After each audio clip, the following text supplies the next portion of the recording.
Hindi cinema के बीते हुए दिनों में लौटने के लिए इस चैनल को सब्सक्राइब करें और बेल आइकन भी ज़रूर दबाएं ताकि प्रत्येक नए वीडियो की नोटिफिकेशन आप तक पहुंचते रहें।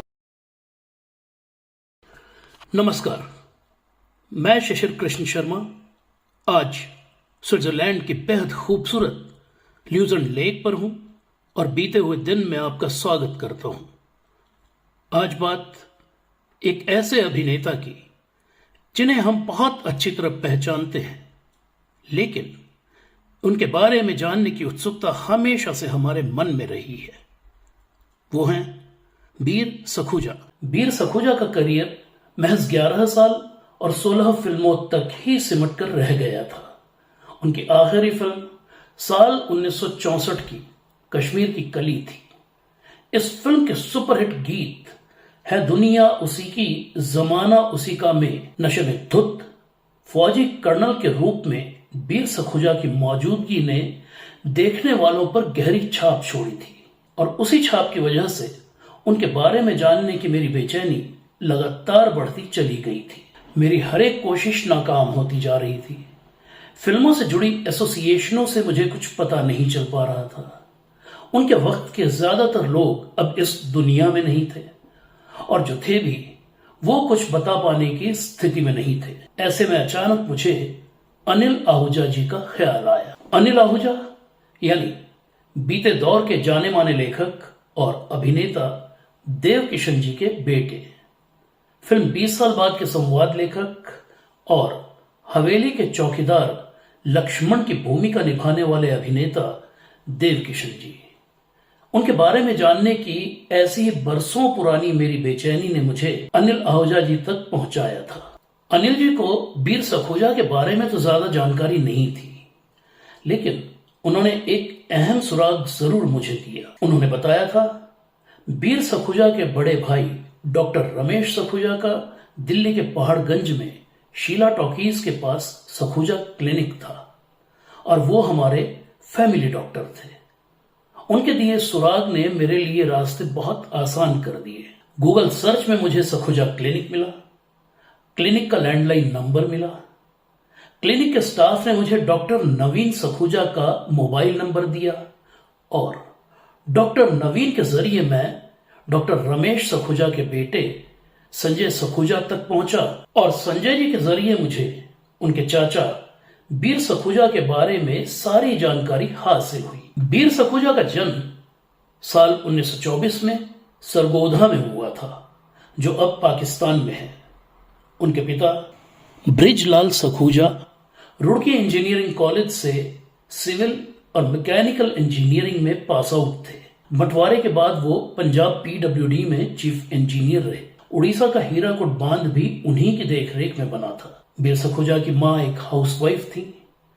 3 बड़ी बहनों और 2 भाइयों में वीर सबसे छोटे थे। वीर की मां उनके जन्म के समय ही गुजर गई थी, इसलिए वीर का पालन पोषण कराची में रहने वाले उनके चाचा चाची ने किया। उनके चाचा HL सखुजा डॉक्टर थे। उधर पत्नी के गुजरने के बाद वीर के पिता ने दूसरी शादी की, जिससे उन्हें 5 बेटे और 4 बेटियां हुई। बंटवारे के बाद सखुजा परिवार दिल्ली चला आया था। उधर वीर सखुजा ने आर्मी ज्वाइन कर ली। अंग्रेजों के जमाने की भारतीय फौज में वो भारतीय मूल के गिने चुने कमीशन्ड ऑफिसर्स में से थे। सेकेंड वर्ल्ड वॉर के वक्त वो मेजर के पद तक पहुंच गए थे। एक रोज बर्मा के मोर्चे पर लड़ते हुए उनकी जीप फिसलकर सड़क के किनारे खाई में गिर गई, जिससे उनकी टांग में फ्रैक्चर हो गया। वीर सखुजा को हैदराबाद के मिलिट्री हॉस्पिटल में दाखिल कराया गया, जहां उनके पैर में स्टील रॉड डाली गई। कुछ हफ्तों बाद जब हालत सुधरी तो उन्हें अस्पताल के गलियारे में चलने की प्रैक्टिस कराई जाने लगी। एक रोज वो गलियारे के चिकने फर्श पर फिसल कर गिर पड़े और उनकी वही हड्डी एक बार फिर से टूट गई। उनकी सर्जरी हुई, प्लास्टर चढ़ाया गया और जब प्लास्टर कटा तो उनकी टांग 1-1.5 इंच छोटी हो गई थी। और यही वजह थी कि फिल्म के पर्दे पर भी वीर सखुजा लंगड़ाते हुए ही नजर आते थे। वीर सखुजा मेडिकली अनफिट घोषित हुए तो अंग्रेज सरकार ने उन्हें फौज से छुट्टी दे दी। ऐसे में वीर सखुजा नागपुर चले आए, जहां उन्होंने ट्रांसपोर्ट का कारोबार शुरू किया। नागपुर में उनकी सबसे बड़ी बहन शकुंतला रहती थी, जिनके पति प्रोफेसर विष्णु दत्त खुराना एक कॉलेज में पढ़ाते थे। वीर सखुजा बहुत अच्छा गाते थे और हाथों की रेखाएं पढ़ने में उन्हें महारत हासिल थी। उनके जीजा प्रोफेसर विष्णु दत्त खुराना मशहूर निर्माता निर्देशक केदार शर्मा के करीबी दोस्त थे। खुराना जी ने वीर का परिचय केदार शर्मा से करवाया तो साल 1953 में अपना सारा कारोबार समेटकर वीर सखुजा फिल्मों में काम करने की तमन्ना लिए मुंबई चले आए। वीर सखुजा ने साल 1953 में रिलीज हुई केदार शर्मा की फिल्म गुनाह से डेब्यू किया। उन्हीं दिनों उनकी एंट्री गुरुदत्त के बैनर गुरुदत्त फिल्म्स में भी हुई, जिसकी पहली फिल्म साल 1954 की आर पार, साल 1955 की मिस्टर एंड मिसेस 55 और साल 1956 की सीआईडी में वीर सखुजा ने बेहद अहम किरदार निभाए। 11 साल के अपने छोटे से करियर में उन्होंने कुल 16 फिल्मों में काम किया, जिनमें 15 हिंदी और 1 पंजाबी। साल 1964 की गीत बहरा दे शामिल हैं। इन तमाम फिल्मों में उन्होंने हर एक किरदार में अपनी एक अलग छाप छोड़ी। वीर सखुजा की आखिरी फिल्म साल 1964 की कश्मीर की कली थी। वीर की ही तरह उनके छोटे जीजा यानी उनकी तीसरी बहन प्रीतम के पति देसराज सोबती भी हस्तरेखा शास्त्र के विद्वान थे। वो दिल्ली रेलवे बोर्ड में एक अहम पद पर थे। वीर ने अपनी हस्तरेखाओं के आधार पर अपने बारे में भविष्यवाणी की थी कि मेरी उम्र सिर्फ 40 साल है और इसीलिए उन्होंने शादी नहीं की थी। वो कहते थे कि मैं किसी लड़की की जिंदगी बर्बाद नहीं करना चाहता, लेकिन साथ ही वो ये भी कहते थे कि अगर मैंने 40 की उम्र पार कर ली तब मैं शादी कर लूंगा। उनके इस भविष्य कथन से उनके जीजा देसराज सोबती भी सहमत थे। वीर सखुजा मुंबई के बांद्रा में पेइंग गेस्ट के तौर पर अकेले रहते थे। गुरुदत्त, देवानंद, वहीदा रहमान, शम्मी कपूर, जॉनी वॉकर, लेख टंडन और भप्पी सोनी उनके करीबी दोस्तों में थे। वीर सखुजा को स्वास्थ्य से संबंधित कोई भी समस्या नहीं थी। इसके बावजूद अपनी उम्र को लेकर उनका भविष्य कथन सही साबित हुआ। 10 मार्च 1964 को अचानक ही जबरदस्त हार्ट अटैक से वीर सखुजा का निधन हो गया।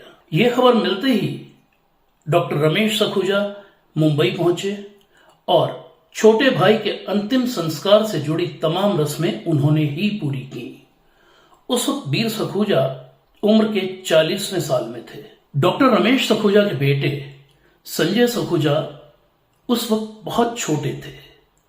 उनके जहन में अपने चाचा की बहुत हल्की सी यादें हैं और इसीलिए उन्होंने वीर साहब से संबंधित तमाम जानकारी हमें वीर साहब के भांजे कैलाश डावर जी के माध्यम से उपलब्ध कराई, जो उस वक्त युवावस्था में थे।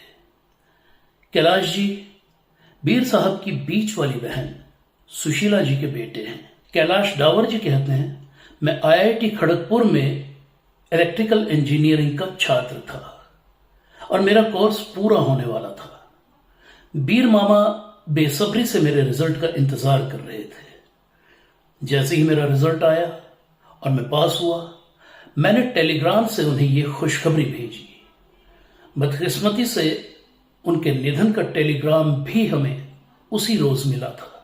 कैलाश जी ने बिरला, एस्कॉर्ट्स और टीवीएस जैसी बड़ी कंपनियों के साथ काम करने के बाद अपना कारोबार शुरू किया और अब वो पिछले 20 सालों से दिल्ली में सेवानिवृत्त जीवन जी रहे हैं। वीर सखुजा के भतीजे संजय सखुजा सीए हैं।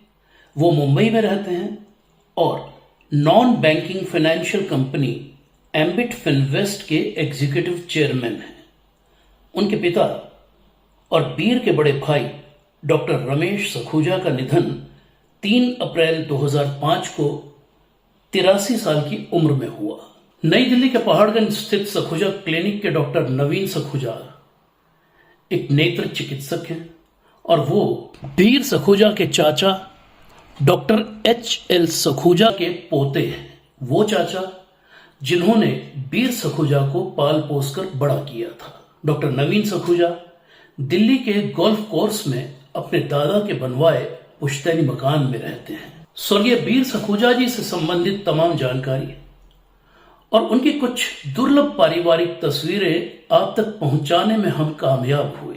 इसका पूरा श्रेय धन्यवाद के साथ हम देना चाहेंगे श्री कैलाश डावर, श्री संजय सखूजा और डॉक्टर नवीन सखूजा को, और स्वर्गीय श्री वीर सखूजा के परिजनों तक हमें पहुंचाने के लिए विशेष धन्यवाद हम देना चाहेंगे श्री अनिल आहूजा को। तो ये थी कहानी 1950 और 60 के दशक के पहचाने हुए से अभिनेता वीर सखूजा की।